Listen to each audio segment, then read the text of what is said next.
দেশের স্বার্থে জাতীয় নাগরিক পার্টি এনসিপি রংপুর মহানগর কর্তৃক আয়োজিত ওয়ার্ড কমিটি গঠনের লক্ষ্যে 17 নং ওয়ার্ড এর পূর্ণাঙ্গ কমিটি ঘোষণা অনুষ্ঠানে উপস্থিত ছিলেন রংপুর মহানগরের আহ্বায়ক মোহাম্মদ আব্দুল মালেক। উপস্থিত ছিলেন সিনিয়র যুগ্ম আহ্বায়ক আলাল উদ্দিন কাদেরী শান্তি। আরও উপস্থিত ছিলেন রংপুর মহানগরের যুগ্ম সদস্য সচিব মোহাম্মদ রুস্তম আলী সরকার এবং কার্যনির্বাহী সদস্য মোহাম্মদ মুসাদ্দেক আলী রাঙ্গা। তাদেরকে সামনে রেখে কমিটির পূর্ণাঙ্গ তালিকা ঘোষণা করা হয়েছে এবং শীর্ষ পদে রয়েছেন যারা: প্রথম পদে আহ্বায়ক মোহাম্মদ নুরুন্নবী, সিনিয়র যুগ্ম আহ্বায়ক মোহাম্মদ মমিনুল ইসলাম, যুগ্ম আহ্বায়ক 1 আবেদ আলী, যুগ্ম আহ্বায়ক 2 আলম মিয়া, যুগ্ম আহ্বায়ক মোহাম্মদ আসগার আলী।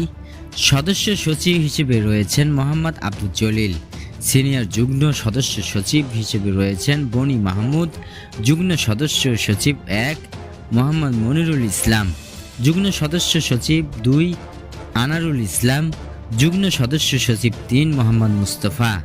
সাংগঠনিক সম্পাদক হিসেবে রয়েছেন আসাদুজ্জামান রাসেল, সহ সাংগঠনিক সম্পাদক মোহাম্মদ নুরুজ্জামান ও সহ প্রচার সম্পাদক মোহাম্মদ জুয়েল রানা।